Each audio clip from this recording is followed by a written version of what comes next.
warahmatullahi wabarakatuh. Perkenalkan, nama saya Amanda Mutiara Bunga dengan NPM 2359201055.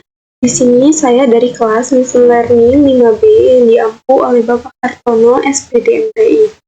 Di sini izinkan saya untuk menjelaskan tugas video, tugas 2, yaitu melakukan fitur engineering data argumentation dan normalisasi data pada dataset. Baiklah, tanpa berlama-lama, di sini saya telah mempunyai data set yang telah saya unduh dari Kaggle. Judul datasetnya yaitu dataset kesehatan tidur dan gaya hidup.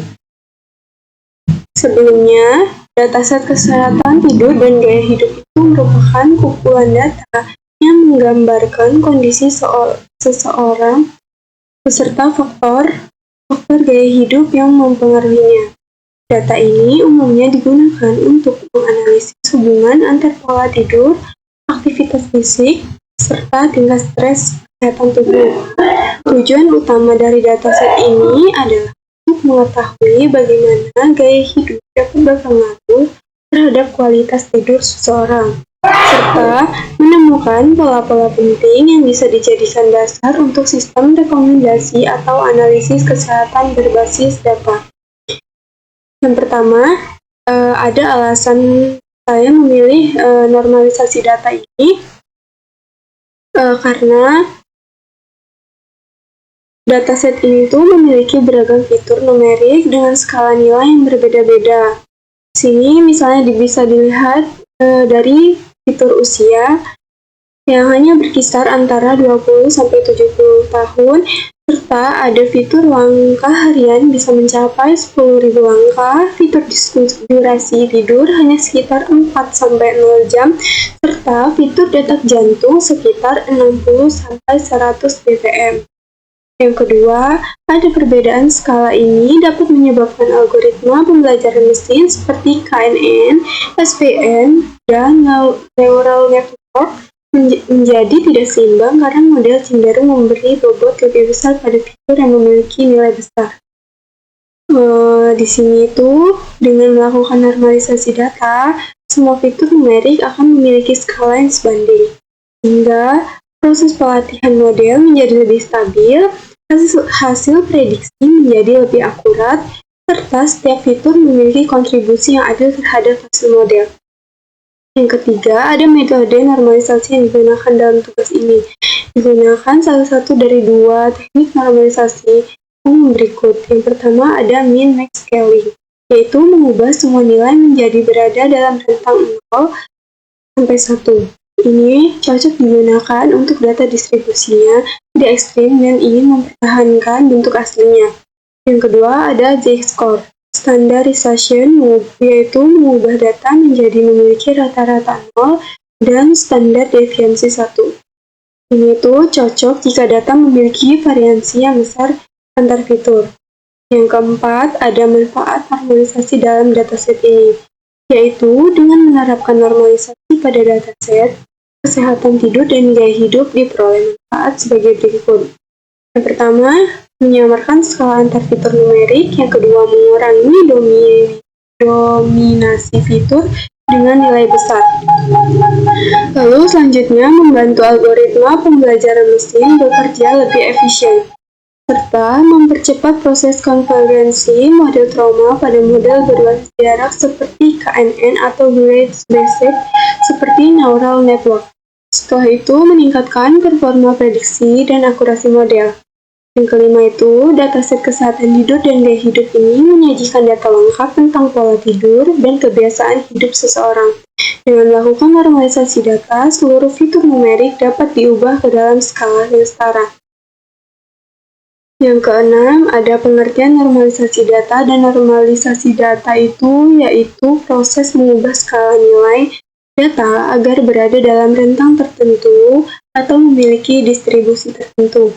Biasanya untuk memastikan semua fitur memiliki kontribusi yang seimbang pada algoritma machine learning. Nah, dalam machine learning ini terdapat beberapa algoritma. Misalkan ada K-nearest neighbors, neural network, dan SVM. Itu sangat sensitif terhadap perbedaan skala antar fitur. Sehingga jika suatu fitur memiliki nilai jauh lebih besar daripada yang lain, model bisa tertipu dengan performanya menurun. Yang ketujuh yaitu adapun tujuan normalisasi data. Tujuannya untuk menyamarkan skala fitur agar setiap fitur memiliki bobot yang seimbang dalam proses training model. Nah, di sini juga ada rumus untuk min-max scaling. Di sini ada min-max scaling, yaitu mengubah nilai menjadi rentang 0 kurang 1. Di sini terdapat rumusnya, begitu pula dengan Z-score standardization yang disebut dengan standar. Lalu ada robust scaling mirip Z-score, tapi ini lebih tahan terhadap outlier. Biasanya menggunakan median dan EQR. Ini ya, X robust, X dikurang median X dan XQR. Lalu setelah itu ada import library. Ini tuh untuk normalisasi dan visualisasi data di Python. Digunakan pandas untuk memuat dan manipulasi dataset. NumPy untuk memperhitungan numerik. Skip, Arrayn, Min, Max Scaler, Standard Scaler, Robust Scaler untuk normalisasi fitur numerik, dan Matplotlib atau Sisterborn untuk membuat grafik distribusi sebelum dan sesudah normalisasi. Yang pertama ini ada mengimport library-nya. Pandas itu digunakan untuk manipulasi data dan load dataset. Import panda std itu memungkinkan kita membaca file CSV-nya, lihat data, menghapus kolom, melihat fitur, dan lain-lainnya. Lalu ada import NumPy SNP itu, NumPy ini tuh berguna untuk perhitungan matematis, bisa menghitung mean, median, dan standard deviation. Lalu ada from current pre-processing, import min, max scaler, standard scaler, robust scaler. Nah, ini digunakan untuk mengubah data ke rentang 0 sampai 1. Standard scaler ini membuat data rata-rata 0, standar 1, atau disebut dengan J-score. Lalu ada robust scaler, atau tahan outlier, median, dan EQR. Adapun import Matplotlib plot SPLP. Nah, ini tuh digunakan untuk membuat visualisasi sebelum dan sesudah normalisasi. Setelah itu ada import Searchbone SNS. Ini tuh memudahkan kita untuk membuat histogram, boxplot, heatmap, dan lain-lain. Setelah itu ada from IPython display import display-mat. Nah, ini tuh digunakan untuk menampilkan rumus normalisasinya nanti. Nah, di sini print library import successful. Nah, hasil outputnya library import successful. Yang kedua, ada from Google Colab import files. Nah, ini tuh kita mengimport file kita ke dalam Google Colab ini. Nah, nanti kita nge-upload file yang telah kita download dari Kaggle tadi. Nah, ini tadi tuh kalau dijalanin, nanti kita bisa pilih filenya. Nah, ini karena udah saya jalanin tadi ya, jadi data filenya telah masuk, yaitu sleep, health, and lifestyle dataset CSV-nya. Dan ini sudah 100% full. Setelah itu ada import pandas SPD, DF, PD, read CSV. Nah, ini tuh digunakan untuk membaca file CSV-nya. Adapun loading dataset. Nah, print dataset shaping itu untuk jumlah baris dan kolom. Print column names tipe ini kita bisa melihat nama kolom dan tipenya. Terus ada print first 5 rows, ini tuh kita menampilkan 5 data teratas. Setelah itu ada print basis information. Nah, kita bisa melihat info lengkap, misalnya dari tipe, apakah ada juga missing value di dalam data. Nah, ini hasil outputnya. Dataset menunjukkan terdapat 374 baris dan 13 kolom. Nah, di sini untuk kolomnya ada person ID, gender, age, occupation, sleep duration, quality of sleep, physical activity level, stress levelnya, BMI kategorinya, blood pressure, heart rate, daily sleep disorder. Nah, di sini juga dia bisa menunjukkan tipenya, apakah integer, apakah dia menggunakan float atau objek. Setelah itu dia menampilkan 5 baris pertama. Di person ID 1, gender male, age 27, umurnya, Oxford Software Engineering, pekerjaannya, sleep duration, quality of sleep, stress levelnya di sini terdapat juga, BMI kategorinya apakah di abses atau normal, blood pressure ini, lalu ada heart rate, daily sleep steps, dan sleep dissociation.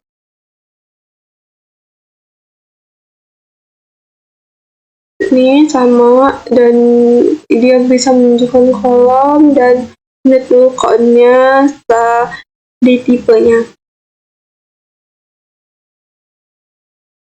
Setelah itu ada analisis dataset diagnosis gangguan tidur. Nah, dataset diagnosis gangguan tidur ini atau dataset kesehatan dan gaya hidup tidur berisi 304 baris dan 13 kolom seperti yang saya jelaskan di atas tadi. Ini tuh mencakup informasi mengenai pola tidur, kebiasaan gaya hidup, dan indikator kesehatan terkait. Dataset ini tuh dirancang untuk mendukung penelitian dan proyek edukasi dalam bidang analitik kesehatan, data science, dan machine learning. Nah, ini tadi sudah dijelaskan kan, person ID ini tuh untuk mengidentifikasikan unik untuk setiap individu.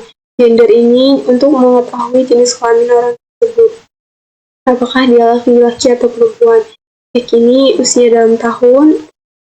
Occupation ini profesi atau kategori pekerjaan. Sleep duration ini jumlah jam tidur per hari. Quality of sleep ini penilaian kualitas tidur secara subjektif. Kalau dia 1 itu buruk, hingga 10 itu sangat baik. Setelah itu ada physical activity level. Ini kita untuk melihat durasi aktivitas fisik harian dalam menit. Selanjutnya ada stress level dari 1 sampai 10. Ini tuh untuk penilaian tingkat stres secara subjektif dari 1 terbilang rendah hingga 10 terbilang tinggi. Setelah itu ada BMI kategori. Di sini kita bisa melihat klasifikasi indeks massa tubuh, apakah orang itu kurus atau normal, atau bisa disebut dengan kelebihan berat badan. Setelah itu ada blood pressure. Nah, ini tuh diukur dalam mmHg atau disebut dengan format systolik atau diastolik. Setelah itu ada heart rate atau disebut dengan BPM. Nah, ini tuh kita melihat denyut jantung saat istirahat dalam beat per menit. Setelah itu ada daily steps, ini jumlah langkah harian. Sleep disorder ini keberadaan gangguan tidur, tidak ada insomnia atau sleep apnea. Nah, kalau itu tidak ada gangguan tidur yang terdeteksi. Kalau dia insomnia itu menunjukkan kesulitan untuk tidur atau tetap tertidur, tapi dia itu mengakibatkan kualitas tidurnya buruk. Nah, jika sleep apnea ini dia tuh gangguan pernapasan saat tidur yang dapat menimbulkan resiko kesehatan serius. Setelah itu ada libraries-nya. Nah, kita ini mengimpor library yang dibutuhkan untuk analisis dan visualisasi data. Di sini ada import Panda SPD, ini untuk membaca data dan mengolah data. Setelah itu ada import NumPy SNP, ini untuk operasi numerik dan array. Setelah itu ada import Matplotlib SPLT itu untuk membuat grafik visualisasi dasar. Adapun import Searchbone CNC itu untuk visualisasi data yang lebih menarik. Setelah itu Selanjutnya ada from skip import stats. Ini tuh untuk uji statistik, misalnya G-score atau korelasi. From skippy stats import ini tuh untuk menguji statistik tambahan nanti di bawah. Terus itu ada input warning ini, dia tuh berarti menonaktifkan pesan peringatan. Jadi kalau ada warning dia tidak akan tampil. Setelah itu kita bisa mengatur tampilan grafik agar lebih menarik dan konsisten. Lalu selanjutnya yang pertama ini ada eksplorasi data awal. Nah, kita nge-upload file CSV di Google Colab ini. Bagian ini itu untuk mengunggah file CSV dari komputer ke Google Colab. Nah, from Google Colab import pandas. Kita mau upload CSV dataset ini tadi. Lalu ini PDF CSV ini dia membaca nanti, ini harus kita samain ya sama file CSV yang telah kita download dari Google tadi. Kalau enggak dia bakal error. Setelah itu yang kedua ada initial data exploration. Ya ini untuk mengecek bentuk, tipe data, dan isi awal dataset untuk memastikan datanya terbaca dengan benar. Print dataset step ini untuk menampilkan jumlah baris dan kolom. Ini itu untuk melihat nama dan tipe datanya. Setelah itu ada print first 5 rows ini menampilkan 5 data pertama. Setelah itu ada print basic information ini untuk menampilkan info umum pada dataset, tipe data, dan missing value. Nah, tadi sudah saya jalankan dan saya pilih file dan saya memasukkan file CSV-nya tadi, yaitu Swipe Health and Lifestyle Dataset CSV. Nah, ini sudah terupload sehingga 100%. Nah, ini menunjukkan terdapat 374 baris dan 13 kolom dengan kolomnya dan tipe datanya, person ID dengan tipe data integer, gender dengan objek, X dengan integer, occupation dengan objek, sleep duration dengan float, quality of sleep dengan integer, pay scale activity level dengan integer, stress level dengan integer, BMI kategori dengan objek, blood pressure dengan objek, heart rate dengan integer, daily steps itu integer, disorder itu objek. Ini menampilkan 5 baris pertama tadi. Lalu ada basic information-nya, dia menampilkan kolom, not account, dan data tipenya juga ya. Yang kedua ada penilaian kualitas data. Nah, sini ada 2 data quality assessment, yaitu mengecek kualitas data apakah ada nilai kosong atau data duplikat atau keunikan di kolom kategori. Di sini kita mengecek apakah ada data yang hilang atau missing value. Kita printkan missing value ini. Nah, nanti kalau dia misalnya nggak ada yang terdapat data yang missing value, nanti bakalan keluar pesan no missing value found. Setelah itu kita mengecek apakah ada baris data yang duplikat. Nah, lalu kita print duplikat rows-nya ini. Setelah itu kita mengecek jumlah nilai unik pada setiap kolom kategorikal. Nah, nanti kita cek lewat sini. Setelah itu, hasil outputnya menunjukkan missing value. Sleep disorder itu menunjukkan 219 dengan duplikat rows 0. Unique value in kategori kolom itu gendernya nggak ada. Male-nya 189, female-nya 185 dengan tipe data integer. Nah, Ini juga ada occupation ini.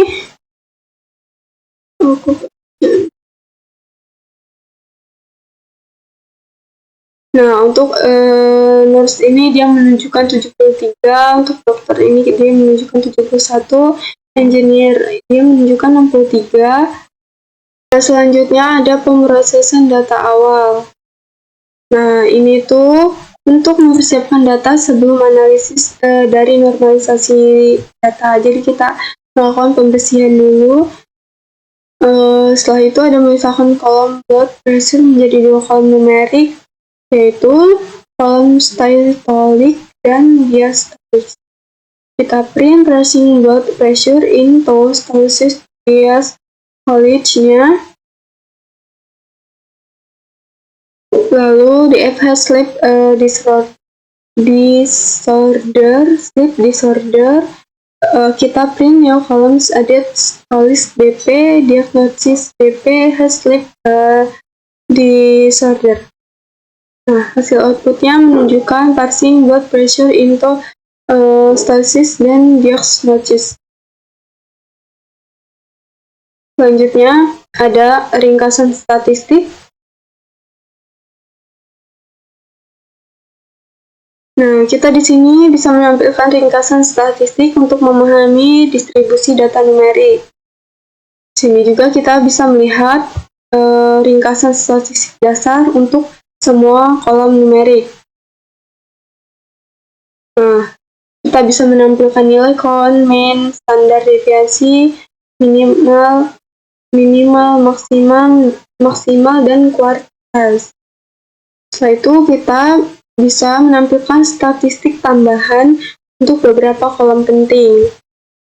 Nah, kita bisa melihat nilai tengah, nilai yang paling sering muncul atau disebut dengan mode, lalu standar deviasi, variansi data, skewness, yaitu kemencangan distribusi, dan kurtosis yang disebut dengan ketajaman distribusi. Nah, hasil outputnya ini menunjukkan numerik variabel sumerinya ini. Nah, dia menunjukkan ada count, mean, standar deviasi, minimal 25%, 50%, 75%, sampai maksimum. Dia bisa dilihat dari person ID, X, lab duration, quality of sleep, sleep activity, levelnya, stress level, heart rate, daily steps, stolis BP, diastolis BP, sleep disorder. Adapun additional statistiknya menunjukkan sleep duration-nya di sini dia menampilkan median 7,20, mode 7,2, standar deviasi 0,80, variansinya 0,63, skewness-nya 0,04, kurtosisnya minus 1,29. Dia menunjukkan quality of sleep-nya, stress level, gitu pula physical activity level. Nah, jadi hasil outputnya itu tuh dapat disimpulkan rata-rata durasi tidur sekitar 7 jam dan kualitas tidur juga tergolong baik. Tapi sekitar 40% responden masih punya gangguan tidur yang kemungkinan besar berpengaruh sama tingkat stres dan kurangnya aktivitas fisik. Secara umum data ini menunjukin kalau gaya hidup punya pengaruh besar terhadap kesehatan tidur seseorang. Lalu selanjutnya ada analisis correlation. Kita tuh menganalisis hubungan korelasi antar variabel numerik untuk melihat pola saling pengaruhnya. Nah, di sini kita bisa membuat matriks korelasi untuk beberapa kolom numerik utamanya, yaitu X, sleep, duration, quality of sleep, physical activity, level stress level, heart rate, daily steps, size stolis BP, dan diastolis BP. Nah, matriks ini tuh kita digunakan untuk menghitung korelasi persen antar variabel. Selanjutnya, kita bisa menampilkan pasangan variabel dengan korelasi kuat. lebih dari 0,3 atau kurang dari minus 0,3. Selanjutnya kita bisa menampilkan korelasi tiap variabel terhadap quality of slab-nya. Nah, ini hasil output correlation analisisnya yang kurang dari 0,3. Ini untuk X kurang slab duration-nya yaitu 0,345. Untuk X quality of slab-nya 0,474, untuk X stress level-nya minus 0,422, dan X minus knowledge BP-nya 0,606, dan X Jax knowledge BP-nya 0,594. Di sini juga dijelaskan semua.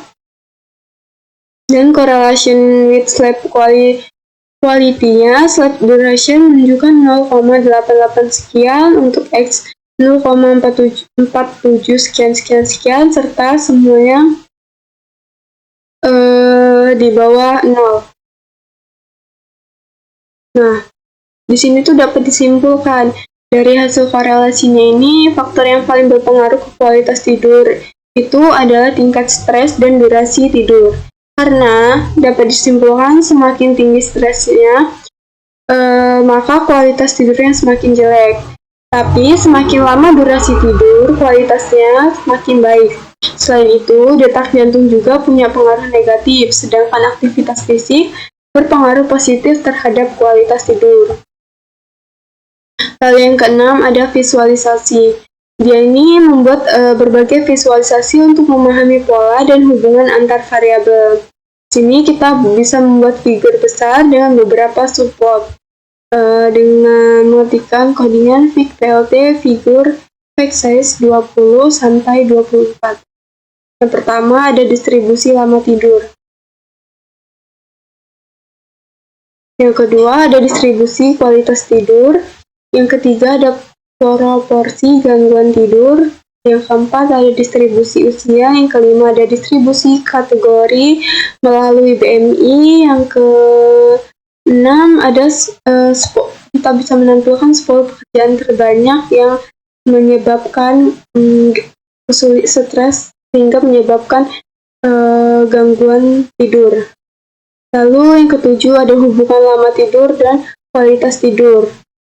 Ini ditunjukkan dengan warna atau bisa dilihat dari tingkat stresnya. Yang kedelapan ada blok-blok kualitas tidur berdasarkan tingkat stresnya nanti. Yang kesembilan ada aktivitas fisik versi kualitas tidur. Yang ke-10 perbandingan durasi tidur berdasarkan gender. Yang ke-11 hubungan usia dan lama tidurnya. Yang ke-12 detak jantung berdasarkan gangguan tidur. 13 nanti kita bisa menampilkan heat map correlation antar variabel. Yang ke-14-nya nanti kita bisa menentukan langkah harian versi kualitas tidur. Yang ke-15 kita bisa melihat tekanan darah versi usianya. Yang ke-16 kita bisa melihat kualitas tidur berdasarkan kategori BMI. Yang ke-17 kita bisa melihat distribusi tingkat stresnya. Nanti ada level-levelan tingkat stresnya. Yang ke-18 kita bisa melihat lama tidur berdasarkan gangguan tidur. Yang terakhir kita bisa menyesuaikan tata letak dan menyimpan hasil visualisasi. Nah, ini hasil outputnya. Yang pertama ini sleep duration versi quality correlation based stress. Nah, ini yang sebelah kanan ini 3-8 ini menunjukkan stress levelnya. Nah, kalau yang di bawah ini menunjukkan sleep duration, serta yang sebelah kiri 4-9 ini menunjukkan quality of sleep. Lalu yang di tengah ini kita menunjukkan sleep quality based stress level. Nah, ini stress levelnya, ini quality sleep-nya. Nih, semakin tinggi titiknya berarti tingkat stresnya semakin tinggi. Lalu ada physical activity level min atau day. Nah, di sini kita bisa melihat ya. Nih. Di sini juga ada sleep duration by gender. Nah, untuk female ini bisa dilihat ya cukup sangat tinggi.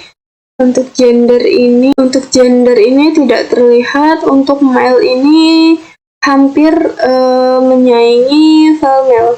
Soalnya dia berada di titik atau garis 8. Selanjutnya ada X versus sleep duration. Nah, untuk di bawah ini X atau umurnya, ini sleep duration-nya, waktu tidurnya. Nah, untuk umur 30 ini termasuk tinggi sampai 60 ini juga. Lalu selanjutnya ada heart rate distribution based sleep disorder. Nah, ini kita bisa melihat heart rate atau BPM-nya. Kalau yang pink ini dia menandakan non, yang kuning kita menandakan sleep apnea, dan hijau ini yaitu insomnia. Nah, di sini pun ada correlation heat map-nya. Sebelah kiri ini ada X, sleep duration, quality of sleep, physical activity level. Di sini ada stress level. Untuk ini juga ada heart rate, daily steps, dan stylist BP, serta diagnosis. Nah, kita bisa melihat ya dari sini tingkat dari correlation heat map-nya, serta kita bisa melihat dari daily steps versi sleep quality-nya. Terus ada menurut umur, serta menurut BMI. Di sini jika normal, ini normal weight. Di sini ada obses dan overweight. Nah, ini menunjukkan stress level distribusinya. Tingkat stres sangat mempengaruhi kualitas tidur. Lalu selanjutnya ada perbandingan grup dan uji statistik. Ini sama inverse Pandas SPD tadi. Lalu kita normalisasi data dan evaluasi pengaruh. Di sini kita buat kolom target, logika sederhananya juga. Kalau dia kurang dari 6 atau tingkat stres 7 dianggap punya gangguan, lebih dari 7 bisa dianggap punya gangguan tidur. Nah, di sini juga kita bisa split data menjadi train dan test. Setelah itu kita visualisasi distribusi sebelum kita normalisasikan. Selanjutnya kita menerapkan 3 metode normalisasi, yaitu min-max scaling, standar scaling, dan robust scaling. Selanjutnya kita bisa evaluasi model KNN sebelum dan sesudah normalisasi. Kita juga bisa menampilkan hasil perbandingan akurasi, visualisasi hasil normalisasi, kesimpulan akademik. Nah, di sini kita bisa melihat ya, ini untuk umurnya ada sleep duration-nya, qualitas of sleep, sama physical activity level, terus test level, heart rate, dan daily steps. Nah, untuk normalisasi selesai. Untuk 3 metode ini kita dapat perbandingkan akurasi model KNN. Kalau dia tanpa normalisasi yaitu 1000, min-max scaling itu 1000, standar scaling 1000, robust scaling 1000. Nah, ini untuk min-max scaling. Nah, ini standar scaling distribusi setelah dinormalisasikan.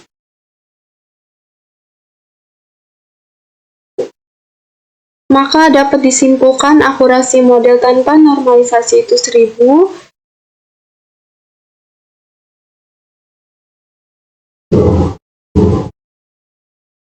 Nah, di sini saya membuat kesimpulan juga, yaitu berdasarkan hasil pengujian seluruh metode normalisasi dengan menggunakan min-max, standar, dan robust scaling itu menghasilkan akurasi model KNN sebesar 1000. Hal ini tuh menunjukkan bahwa dataset memiliki distribusi yang seimbang dan pola hubungan antar fitur yang sangat kuat, terutama antara stres, kualitas tidur, dan aktivitas fisik. Jadi, stres ini tuh mempengaruhi sekali itu kesehatan tidur kita, karena dengan stres kita bahkan malah bisa tidak tidur. Meskipun nilai akurasi tidak berubah secara signifikan setelah normalisasi, proses ini tetap penting untuk menjaga kestabilan model, menghindari bias terhadap fitur berskala besar, serta memastikan model dapat beradaptasi dengan data baru. Lalu selanjutnya ada wawasan berdasarkan pekerjaan. Nah, ini kesimpulannya. Di sini kita bisa analisis dan tambah untuk melihat pola stres dan kualitas tidur berdasarkan jenis pekerjaan. Di sini kita mencari 5 pekerjaan dengan tingkat stres rata-rata tertinggi. Setelah itu kita mencari 5 juga pekerjaan dengan kualitas tidur terbaik. Maka dapat dihasilkan outputnya untuk sales repression type ini menunjukkan 8,00, sales person ini 7,00, script ini 7,00, dokter 6,73, software engineering 6,00. Nah, kalau dia top 15 sleeping, untuk engineering 8,41, lawyer itu 7,89, context itu 7,89, North itu 7,37, sedangkan manager 7,00. Maka dapat disimpulkan berdasarkan hasil analisis ini, pekerjaan ini juga berperan penting dalam menentukan tingkat stres dan kualitas tidur individu. Profesi dengan tekanan tinggi seperti sales, repression type, skins, dan dokter itu menunjukkan tingkat stres rata-rata tertinggi. Sedangkan profesi seperti engineering, lawyer, dan accountant itu memiliki kualitas tidur terbaik. Perbedaan ini menunjukkan adanya hubungan antar karakteristik pekerjaan, keseimbangan waktu kerja sampai istirahat, dan juga tentang gaya hidupnya. Dengan demikian, faktor pekerjaan dapat dijadikan indikator penting dalam penelitian tentang kesehatan tidur dan kesehatan mental. Selanjutnya ada wawasan prediktif, yaitu kita itu bisa menganalisis faktor risiko dan perbandingan karakteristik antar orang dengan tanpa atau gangguan tidur. Selanjutnya, kita bisa membandingkan rata-rata beberapa variabel terpenting antara dua kelompok. Jika 0, dia tidak ada gangguan tidur. Jika 1, dia memiliki gangguan tidur. Setelah kita bisa menghitung persentase perbedaan antara kedua kelompok. Tanpa berlama-lama, di sini saya akan menjelaskan hasil outputnya. Untuk risk factor for sleeps ini, dia no disorder 0 dengan versi has disordernya 1. Nah, untuk 0 ini sleep duration-nya 7,36, untuk quality of sleep-nya 7,63, setelah stress level-nya 5,11. Selanjutnya ada physical activity level heart rate score PP. Untuk 0 dia menunjukkan ini dia menunjukkan level 57,95. Caret ini menunjukkan 69,02/OSBP ini 124,05. Nah, perfect difference ini menunjukkan sleep duration-nya. Untuk sleep duration ini menunjukkan min 7,5%, quality of sleep ini menunjukkan min 10,0%, stress level ini malah lebih tinggi ya, bukan minus, tetapi menunjukkan 12,9%. Racing aktivitas level menunjukkan 5-1%, setelah heat rate menunjukkan 4,0%, storage BP menunjukkan 8,8%. Dapat disimpulkan, analisis perbandingan rata-rata antar kelompok, faktor yang paling berpengaruh terhadap gangguan tidur di sini yaitu meliputi durasi tidur, kualitas tidur, tingkat stres, dan tekanan darah. Data ini membuktikan bahwa keseimbangan antara istirahat dan stres menjadi faktor utama dalam menjaga pola tidur. Selanjutnya ada yang ke-11 yaitu ringkasan temuan utamanya. Kita bisa menyimpulkan temuan utama dari seluruh analisis yang sudah dilakukan. Kita bisa melihat dari durasi tidur, jenis gangguan tidur, dampak stres terhadap kualitas tidur, manfaat aktivitas fisik terhadap kualitas tidur, dan tren berdasarkan usia serta profil ideal untuk tidur yang baik. Lalu yang ketujuh itu kita bisa melihat tanda peringatan untuk tidur buruk. Nah, hasil output dari main index ini tuh sleep duration average itu menunjukkan 7,13,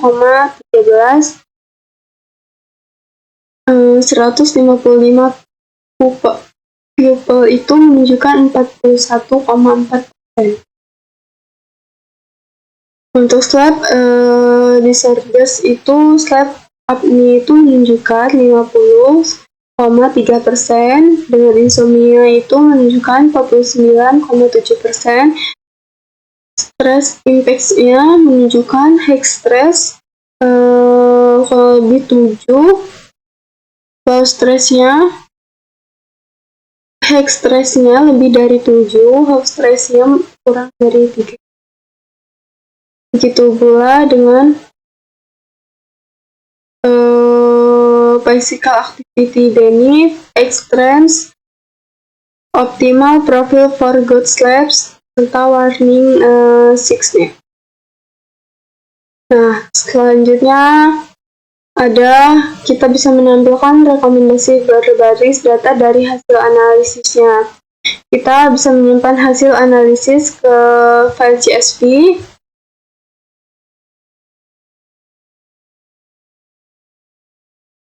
Kita pun bisa menampilkan daftar file analisis yang tersimpan. Nah, ini hasil outputnya menunjukkan dari hasil analisisnya terdapat rekomendasi yang didukung oleh data, yaitu yang pertama durasi tidur ideal yaitu tidur jam 7 sampai 9 jam per hari. Yang kedua ada kelola stres. Setiap penurunan 1 poin stres berkorelasi dengan peningkatan kualitas tidur. Aktivitas fisik, jika kita rutin beraktivitas minimal 30-60 menit per hari, terbukti meningkatkan kualitas tidur. Langkah hariannya targetkan lebih dari 5.000 langkah untuk hasil tidur yang lebih baik.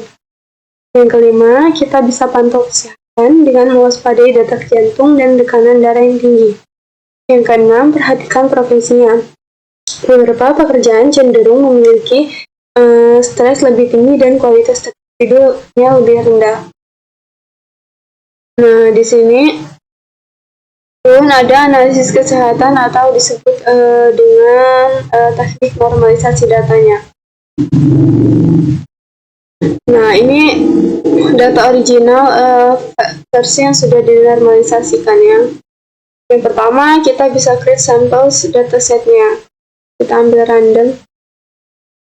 Yang kedua, ada statistical summary atau disebut data asli. Selanjutnya ada normalisasi min max.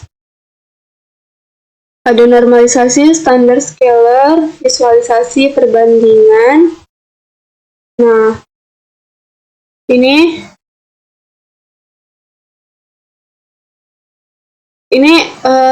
hasil output statistik summary atau aslinya. Ini ada sleep duration, quality of sleep, stress level, heart rate, serta daily steps-nya. Ini bisa dilihat Kahneman standar deviance minimal 25%, 50%, 75% hingga maksimal. Nah, jika dia udah di statistik summary min max normalization-nya, dia Kahneman made standard deviance minimum 25%, 50%, 75% hingga maksimumnya dia bakalan berubah karena datanya sudah di min max normalization. Begitu pula dengan statistik summary, kita menggunakan standarized itu juga semua hasilnya ikut berubah. Dari dia Kahneman standard deviance minimum 25%, 50%, 75% hingga maksimum. Nah, ini adalah sleep duration untuk yang originalnya atau yang belum dinormalisasikan datanya. Yang ini udah dinormalisasikan, setelah ini udah di standarisasinya. Ini juga untuk kualitas sleep, stress level, heart rate, serta daily steps. Nah, di sini tuh dari tabel summary itu yang tadi dapat dilihat bahwa rata-rata responden tidur 6,8 jam per hari dengan kualitas tidur 2,65 per 5 dan stresnya 4,70 per 9. Sementara heart rate dan langkah harian bervariasi cukup besar. Setelah normalisasi dan standarisasi, terlihat sebagai responden tidur dan beraktivitas di atas rata-rata. Hal ini menegaskan pentingnya mengelola stres, rutin bergerak, dan menyesuaikan pola tidur agar kualitas tidur menjadi lebih baik. Selanjutnya ada pengujian statistik lanjutan.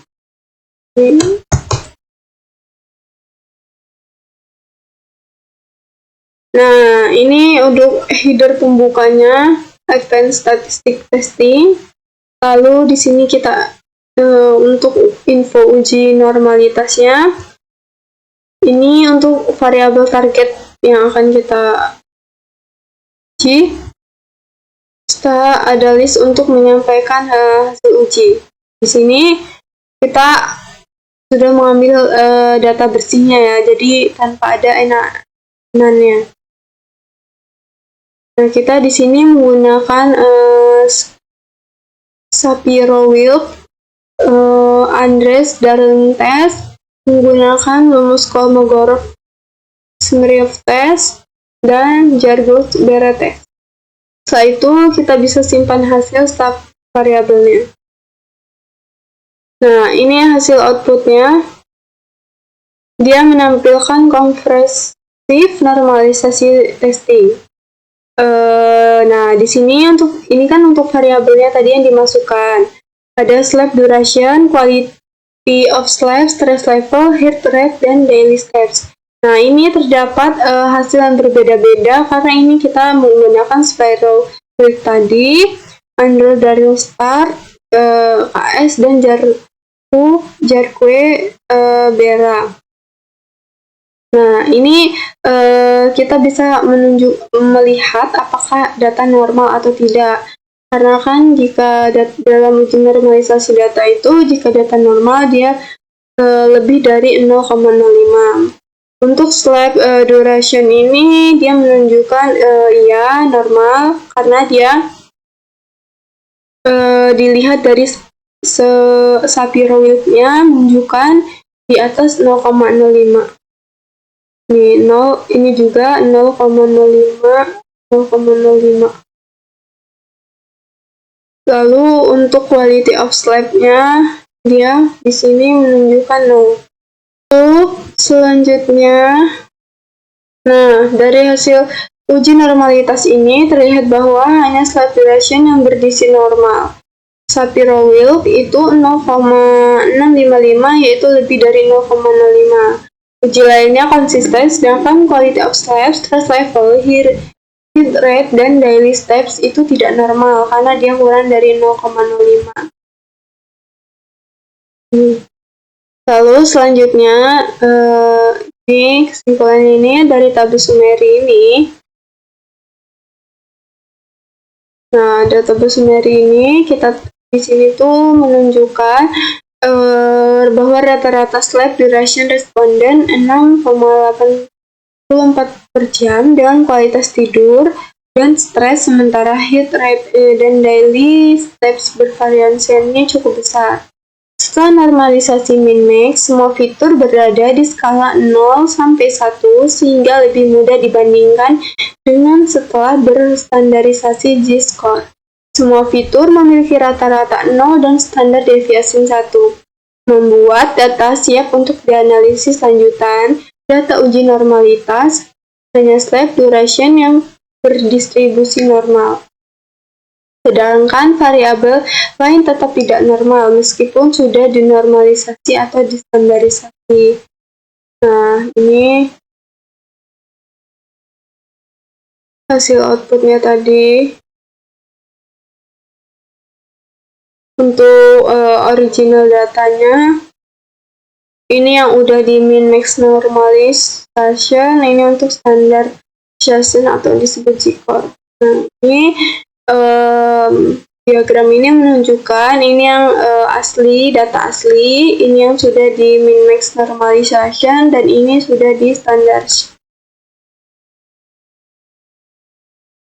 Nah, nih di sini kita bisa melihat normalization test resultnya.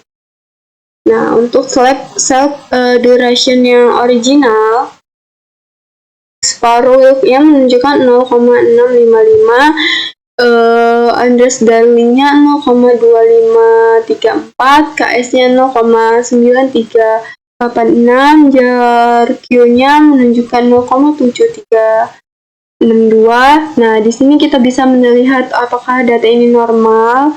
Lebih dari 0,05, di sini menunjukkan data ini normal. Begitu pula untuk yang telah di standardization dan min-max. Jika untuk slab duration sampai daily steps ini menunjukkan dia data tidak normal karena di bawah 0,05.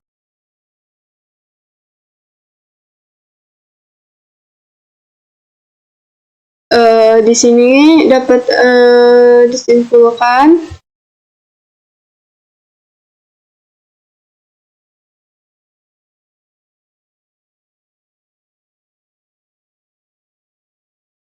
bahwa data yang lebih dari 0,05 itu berdistribusi normal, dan jika dikurang dari 0,05 itu data tidak normal.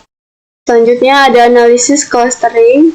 Nah, kita ini mengimport Panda SPD lagi, lalu kita meng-create sampel datasetnya, kita ambil random, kita normalisasikan datanya dengan fitur slab duration, quality of slab, stress level, heat rate, daily steps, placing, activity level. Terus kita menunjukkan min-max scaling, Z-score standardization. Yang ketiga ada clustering function. Nah, kita tuh bisa milih jumlah cluster optimalnya 3. Kita bisa tambahkan label clustering juga. Setelah itu kita bisa hitung Silhouette atau score-nya. Nah,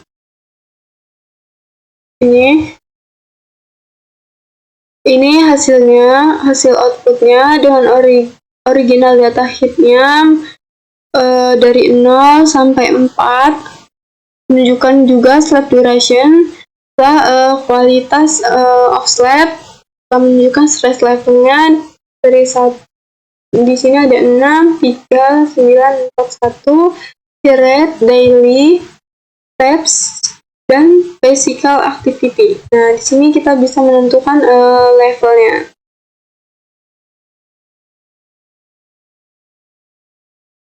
Nah, ini juga untuk PCI variansinya. Ini untuk di skor standarisasi PCA-nya. Kalau dia ungu berarti 0. Kalau dia kebiru-biruan menunjukkan 0,50 sampai 0,75. Jika dia kuning, dia menunjukkan 2.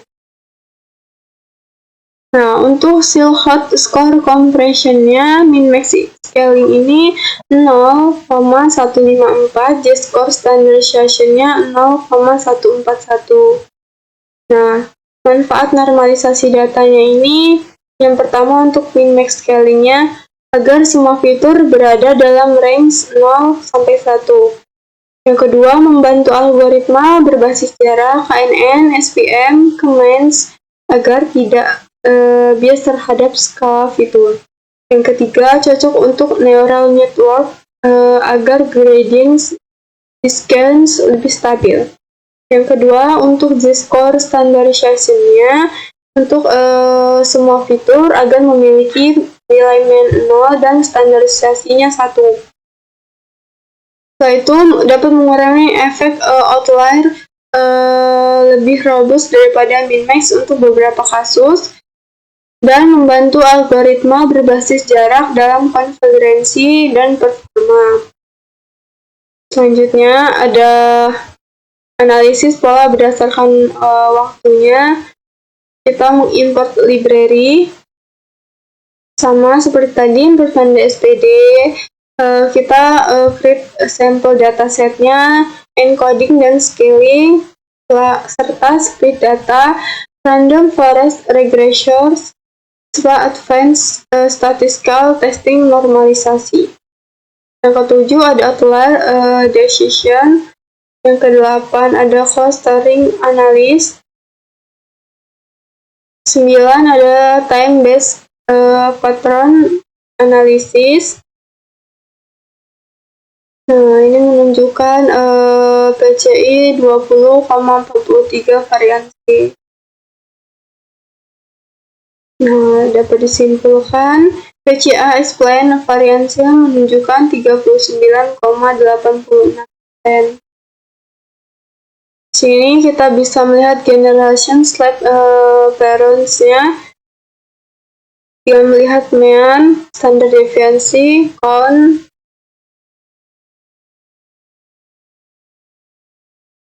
Sini juga diuji oleh ANOVA for slab duration dengan menunjukkan F1,916 dengan P0,1322. Nah, di sini tuh dapat disimpulkan bahwa hanya slab duration yang berdistribusi normal, sedangkan variabel lain itu tidak, dan tidak ditemukan outlier ekstrim, hasil random forest kurang akurat, R pangkat 2 negatif, sementara clustering menunjukkan beberapa cluster dengan karakteristik berbeda. Misalnya ada cluster dengan tidur dan aktivitas fisik lebih tinggi, tapi heart rate ini lebih rendah. Pola tidur per generasi tidak berbeda signifikan, karena uji ANOVA telah menunjukkan P lebih dari 0,05, meskipun gen X cenderung lebih lama dan gen Z lebih aktif. Secara keseluruhan, variansi individu besar, sehingga penting untuk mengelola stres, rutin bergerak, dan menyesuaikan pola agar kualitas tidur lebih baik. Lalu selanjutnya ada analisis efektif interaksi. Yang pertama, kita bisa mengimport library-nya. Yang kedua, kita bisa create sampel dataset dengan menampilkan age, sleep duration, sleep, stress level, heat rate, daily steps, physical kategori, target, dan sleep disorder. Lalu kita ada encoding, scaling, speed data, random forest regression, advanced statistic testing, normality-nya, Kotler decision, Coulter analysis, team-based pattern analysis, interaction effect analysis. Nah, ini untuk team-based pattern analysis menunjukkan juga adanya mean standard deviation count. Untuk stress levelnya juga menunjukkan hal yang sama. Nah, untuk main sleep quality based stress activity ini, activity kategorinya dia low, stress kategori low 0,21. Ini menunjukkan tingkat stresnya ya. Berarti dia merah-merahnya dia lebih dari 0,205. Lalu pemrofilan risiko gangguan tidur. Nah, dari hasil outputnya nanti kita dapat melihat sleep disorder risk profiling terlihat ada beberapa kategori risiko. Untuk risk profile 0, individu cenderung berisiko rendah terhadap gangguan tidur. Sedangkan risk profile 1 menunjukkan individu dengan risiko lebih tinggi. Biasanya terkait dengan pola tidur buruk, tingkat stres lebih tinggi, dan aktivitas fisik lebih rendah. Meskipun tabel detail tidak muncul, intinya profil ini tuh membantu kita untuk mengidentifikasi siapa yang perlu diperhatikan untuk mencegah sleep disorder. Nah, untuk codingannya sendiri kita bisa cek nama kolom sleep disorder di datasetnya. Lalu kita bisa membuat directory untuk menyimpan semua profil resiko. Lalu kita bisa ambil semua nilai untuk sleep disorder kecuali non dan non. Kita bisa memisahkan data penderita dan normal. Kita melakukan juga uji T independen serta simpan semua info fitur.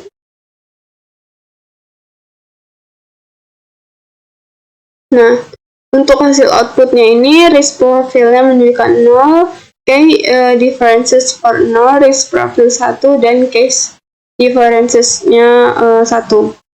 Selanjutnya, untuk rekayasa fitur prediktif ini, dari hasil outputnya nanti menunjukkan dari prediksi fitur engineering, terdapat beberapa fitur baru dibuat untuk analisis lebih lanjut. Antara lain, dia sleep depth, yaitu mengukur kekurangan tidur, stress activity ratio stress versi aktivitas, sleep quality per hour activity, intensity, dan wellness score. Fitur-fitur ini tuh punya rata-rata standar deviasi berbeda dan tidak dapat membantu model prediksi fitur dan kesehatan lebih akurat dibanding pakai variabel awal saja. Nah, di sini nanti kita bisa membuat fitur tambahan untuk prediksi lebih baiknya. Yang pertama yaitu sleep depth indicator, ada stress to activity ratio. Selanjutnya ada cardiovascular score sederhana, sleep quality per jam tidur, activity intensity, BMI risk kategori. Setelah kita nanti di akhir bisa menampilkan ringkasan fitur baru dari sleep depth dan lain-lainnya. Setelah kita bisa print mean-nya standar deviasi. Sini untuk fitur crash-nya Sleep depth mean menunjukkan 7,00, standard deviation menunjukkan 1,01, stress activity rasionya meannya 0,49, standard deviation 4,85, sleep quality per hour meannya min 1,61, standard deviation-nya 14,68, activity intensity-nya meannya menunjukkan 0,07, standard deviation-nya 4,22, serta wellness score-nya meannya menunjukkan 30,00 dan standard deviation-nya 4,09. Lalu untuk yang terakhir ini model machine learning lanjutannya. Nah, ini bagian dari classification-nya yang kalian ini. Kita bisa tambah fitur opsional, ambil fitur yang benar-benar ada, ambil data fitur isinan dengan median. Lalu ada bagian regresi. Nah, untuk hasil outputnya ini random forest tanpa normalisasi. R pangkat 2 menunjukkan min 0,510 dengan normalisasi R2 min 0,512. Nah, ini sebelum normalisasi dengan grafik stress labelnya. Nah, ini stress levelnya menunjukkan 1-9, strakonnya menunjukkan 0-30. Tingkat stresnya bahkan sampai 9 lebih tinggi dan hampir mencapai 30. Jika dia sesudah dinormalisasinya kan stress levelnya juga menunjukkan 0-1,0 karena dia sudah dinormalisasikan dengan kon 0-30. Ini juga sama ya, tingkat stress levelnya juga lebih makin tinggi sampai mencapai 1,0. Maka dari keseluruhan dataset ini dapat disimpulkan berdasarkan analisis pada dataset kesehatan tidur dan gaya hidup ini, dapat disimpulkan bahwa terdapat beberapa faktor utama yang paling mempengaruhi kualitas tidur seseorang, yaitu yang pertama itu karena tingkat stresnya. Nah, ini tuh jadi merupakan faktor paling berpengaruh terhadap kualitas tidur. Karena semakin tinggi tingkat stres seseorang, semakin rendah kualitas tidur yang didapat. Hal ini itu terlihat dari korelasi negatif tadi yang di atas antara stress level dengan quality of sleep. Individu dengan stres tinggi cenderung memiliki durasi tidur yang lebih pendek dan kualitas tidur yang buruk. Lalu selanjutnya, yang kedua itu bisa dilihat dari durasi tidur atau sleep duration. Nah, jadi di sini tuh durasi tidur itu menjadi indikator langsung dari kesehatan tidur. Seorang dengan waktu tidur kurang dari 6 jam per malam itu kemungkinan lebih besar memiliki atau mengalami gangguan tidur atau kelelahan. Yang ketiga, ada aktivitas fisik, karena dari aktivitas fisik moderat ini hingga tinggi terbukti meningkatkan kualitas tidur. Nah, lalu kita bisa juga melihat dari detak jantungnya. Nilai detak jantung yang tinggi di atas normal seringkali berkaitan dengan stres dan kelelahan yang berpengaruh negatif terhadap kualitas tidur. Yang terakhir ini bisa dilihat dari usia atau disebut dengan X. Karena semakin bertambahnya usia, kecenderungan untuk mengalami gangguan tidur itu meningkat.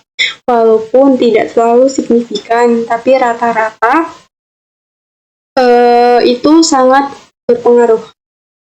Nah, jadi dari hasil analisis bisa disimpulkan kalau kualitas tidur seseorang itu sangat berpengaruh sama gaya hidupnya sendiri. Faktor yang paling besar itu dapat diambil dari atau dapat dilihat dari tingkat stresnya, durasi tidur, dan aktivitas fisik yang dilakukan. Dengan normalisasi data, hubungan antar faktor jadi lebih jelas dan model bisa memprediksi dengan lebih akurat. Jadi, kalau kita mau punya pola tidur yang sehat, gaya hidup juga harus dijaga, tidur cukup, olahraga rutin, dan hindari stres. Baiklah, mungkin sekian yang dapat saya jelaskan. Mohon maaf jika terdapat kesalahan. Saya ucapkan terima kasih. Wassalamualaikum warahmatullahi wabarakatuh.